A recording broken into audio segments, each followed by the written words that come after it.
Well, let's talk about what's happened. What's happened so far, there have been two major fiascos coming out of the blocks. One of the fiascos has been the website. And the website has been up now for about a month. It's gone up, down, up, down, up, down. Access to it has been a problem. There have been other stumbling blocks, etc. But essentially, the administration has been blaming the contractors, the people who put the software that support the package for this. You have any comments on that whatsoever? Oh, yes. Okay. If I may. Right ahead. I don't dispute what you've been saying, but I'd like to stress that Connecticut is a state-based marketplace or exchange. We've been working on our own exchange for the last 12 months, and we went up on the 1st of October, and we've been up outside of the times when connections to the Fed site is down. But you need to qualify people. Yes, we do. But the idea is that, please, for people in the state of Connecticut, they should know that the website's up.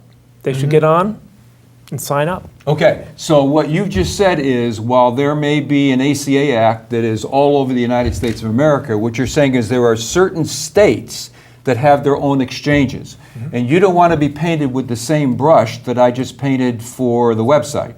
I'm just saying that we're up and we're accepting people's applications right now and have been since the 1st of October. Okay, would you agree or not agree with this, Pete? Let me ask you this question specifically. What has been said by the administration, by some of the national media, is that the health exchanges at the state level have been doing just fine. And the state that they cite as the shining example of this is Kentucky, right?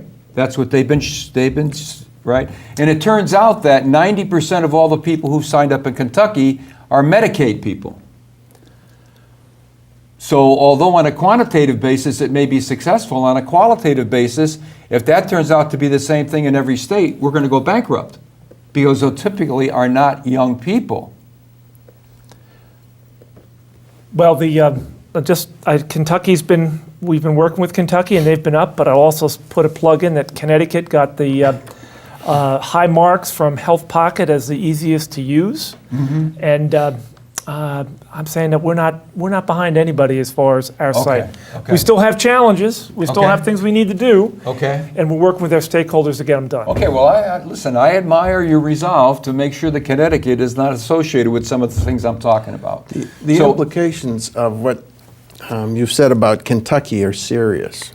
The fact that 90% of them were Medicaid. Absolutely. Yeah. And give us one or two sentences on why that is. The system cannot survive with that financial burden. The design of the Affordable Care Act was that there is a certain nucleus of people who will be contributing funds. Some of that will go toward funding people who do not have funds to contribute. Right. If you have a majority of people that are financially in a desperate situation, the costs of administering the Affordable Care Act and of finding physicians to take care of people for radically decreased reimbursements is going to be impossible. Okay, let's hold that data point. That's a good data point because we're going to get to that part later. But that's a good data point. The other major thing that's happened, and it's happened within the last couple days, it seems like the dam broke. Whether or not it's true or not, I don't know. I can only talk about what I hear and read, and that is that for whatever the reason, there have been major cancellations of people's health insurance. And the administration has chosen, this is my opinion, on the basis of what I've seen on TV, listened to on the radio, and read in the newspapers, that it's the insurance companies that are to blame.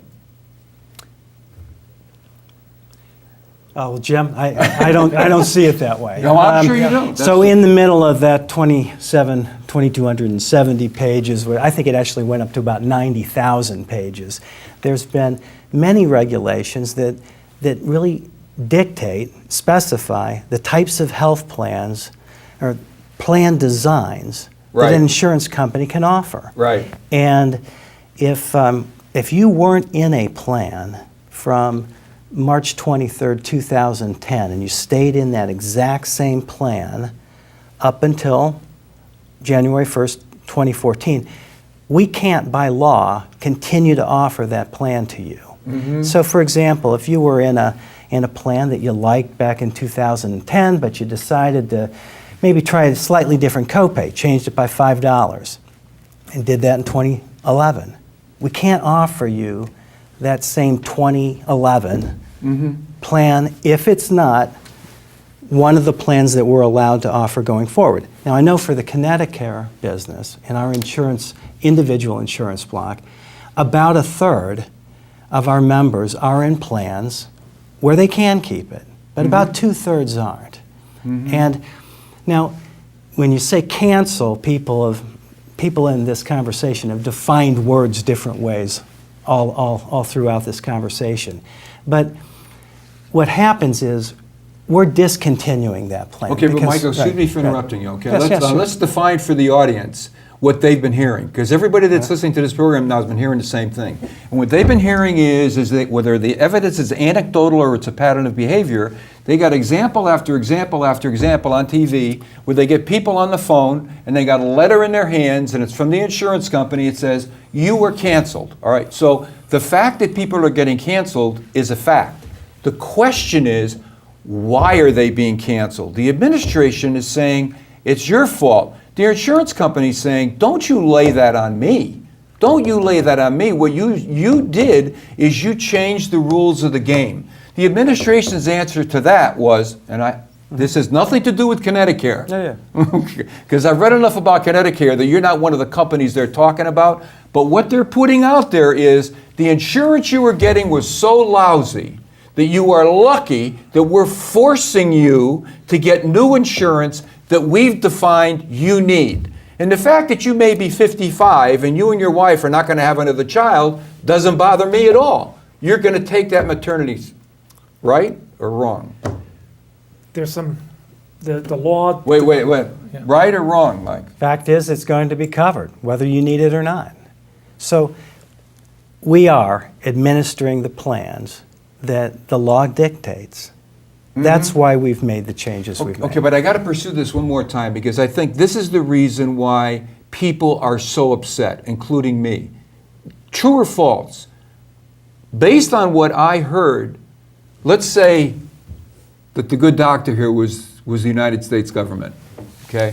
I would be looking at him and saying, you decided for me what my health care coverage was going to be, although I'm perfectly happy with what I have. Is that true or false? That's true. I totally agree with you. Pete does too. Okay. All right. So, am I being a good lawyer here, you think? You're on No target. comment. No comment. It's a little bit of leading the witness. I understand that. Okay. You were going to make a comment. No, it's just that the law has been very explicit about out-of-pocket maximums, what's covered both inside the exchange and outside. So, and for instance, there's a out-of-pocket maximum about $63.50 for an individual, and we've had a lot of people call the exchange that had $10,000 deductibles, and of course that doesn't Right. fit under the law. So they've been calling to try to understand what their new options are, but it's evident that some were very concerned about the fact that they couldn't continue. Okay. So, is this true or false, Pete, that the Connecticut Exchange, albeit being very successful right now, you are, true or false, you are only offering the plans that the government says you can offer? Well, that's a We're very offering the plans, and he happens to be distributing those. Right. And so within that exchange, so for example, you said it a moment ago, Pete, that the plans that we offer, both inside and outside the exchange for individual and small groups, have to meet the requirements of the Affordable Care Act. And they do. And it's a plan that would be insured, for example, by Connecticut or another insurance company.